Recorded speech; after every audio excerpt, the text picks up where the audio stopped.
अगर मेरे परिवार में कोई बीमार हो गया तो परिवार के सारे जेवर, परिवार की सारी ज़मीन को गिरवी रखना पड़ेगा, तो हमें अपने पेट काट के बच्चे को प्राइवेट स्कूल में भेजना पड़ेगा। यहीं से भारतीय जनता पार्टी की कहानी पलट गई। वो राजनीति जो फ्री बिजली देती है, वो राजनीति जो घर घर पानी पहुंचाती है, वो राजनीति जो सबको अच्छा इलाज देती है, बच्चों को अच्छा भविष्य देती है, तो भारतीय जनता पार्टी की राजनीतिक दुकान बंद हो जाएगी। दिल्ली में उन्होंने वो करके दिखाया जो देश के 75 साल के इतिहास में नहीं हुआ। सुश्री आतिशी जी, माननीय मंत्री। धन्यवाद अध्यक्षा जी कि आपने मुझे इस महत्वपूर्ण बिंदु पर बोलने का मौका दिया।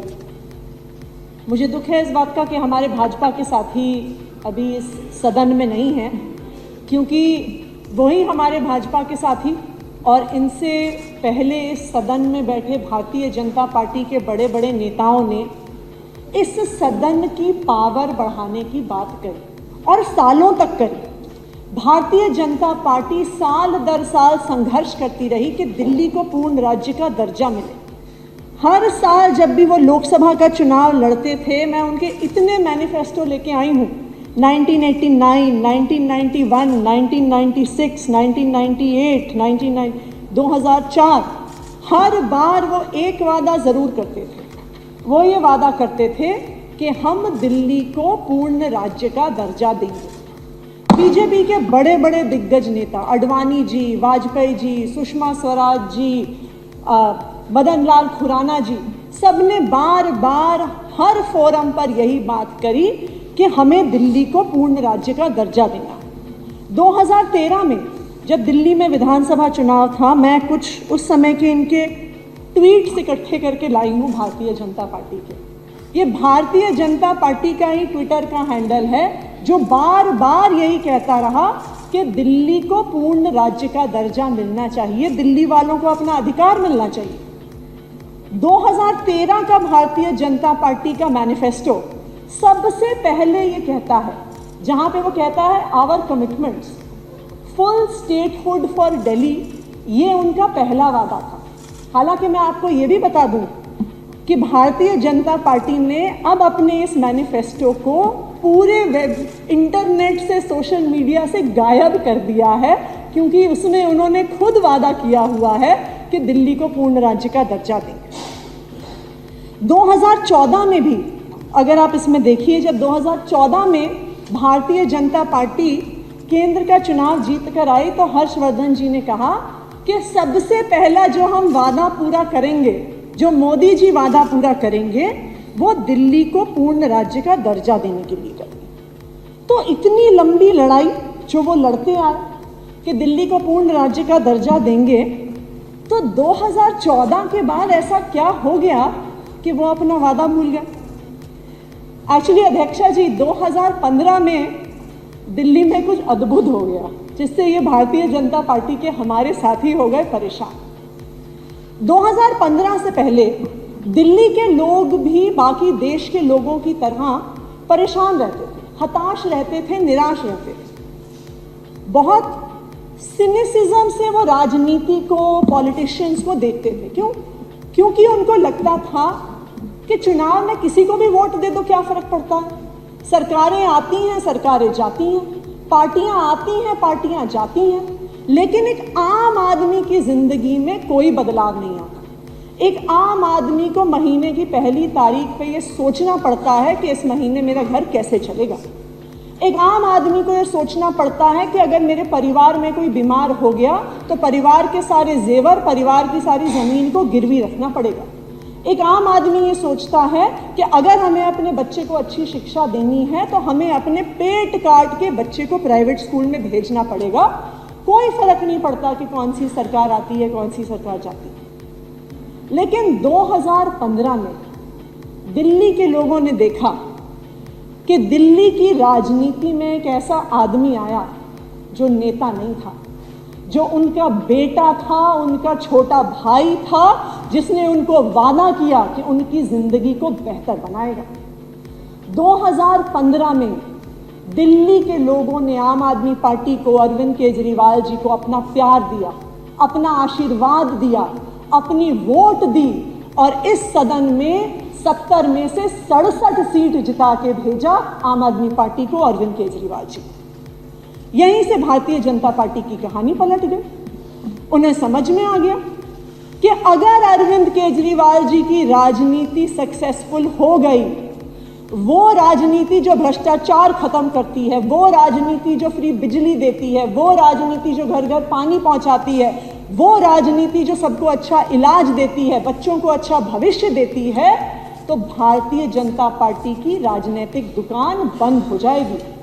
और यही डर था जिसकी वजह से मई 2015 में एक गैर कानूनी, गैर संवैधानिक नोटिफिकेशन एमएचए द्वारा इशू किया जाता है और कहा जाता है कि संविधान कुछ भी कहे, संविधान तो ये कहता है कि लैंड, लॉ एंड ऑर्डर और पुलिस के अलावा बाकी सारी ताकत चुनी हुई सरकार के पास है। लेकिन एमएचए एक नोटिफिकेशन इशू करता है, कहता है कि सर्विसेज यानी अफसरों की ट्रांसफर, पोस्टिंग, अफसरों को आदेश देने की ताकत दिल्ली की चुनी हुई सरकार के पास नहीं रहेगी। अध्यक्षा जी, 8 साल तक दिल्ली के मुख्यमंत्री अरविंद केजरीवाल जी ने संघर्ष किया। इस नोटिफिकेशन के बावजूद, इस संघर्ष के बावजूद उन्होंने दिल्ली वालों के कान नहीं रुकने दिए। कभी वो सड़क पर उन्होंने लड़ाई लड़ी, एलजी ऑफिस में जाके लड़ाई लड़ी, कोर्ट में जाके लड़ाई लड़ी, लेकिन दिल्ली में उन्होंने वो करके दिखाया जो देश के 75 साल के इतिहास में नहीं हुआ। आज दिल्ली वालों को 24 घंटे बिजली मिलती है, फ्री बिजली मिलती है। हजारों ऐसी कॉलोनियां हैं जहां पे पहली बार पानी की लाइन पड़ी है, सीवर की लाइन पड़ी है।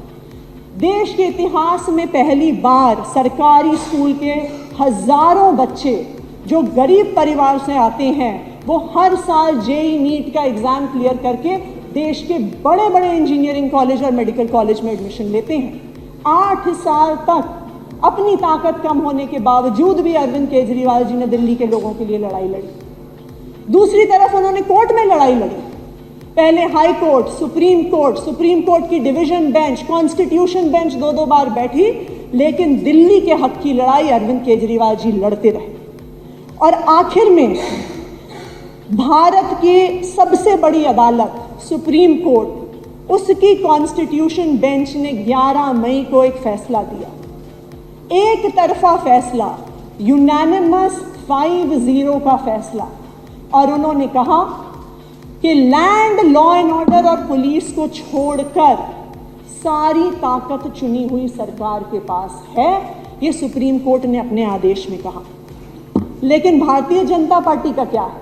ना तो वो लोकतंत्र का सम्मान करते हैं, ना तो वो संविधान का सम्मान करते हैं, और अब तो वो सुप्रीम कोर्ट का भी सम्मान नहीं करते, क्योंकि इस सुप्रीम कोर्ट के आदेश के बाद 8 साल के कोर्ट में संघर्ष के बाद ये सुप्रीम कोर्ट का आदेश आया और भारतीय जनता पार्टी की केंद्र सरकार ने 8 दिन में सुप्रीम कोर्ट के इस आदेश को एक ऑर्डिनेंस के माध्यम से पलट दिया।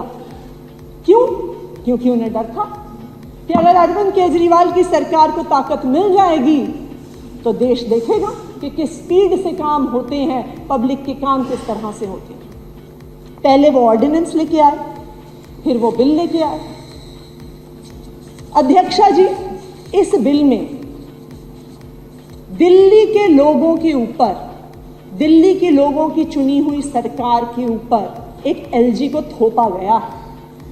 यहीं से कुछ ही किलोमीटर दूर वाइसरॉय का महल है, जो अंग्रेजों द्वारा भारत के लोगों पे थोपे गए थे कि भारत के लोग चाहें या ना चाहें, लेकिन वाइसरॉय उन पर शासन करता था।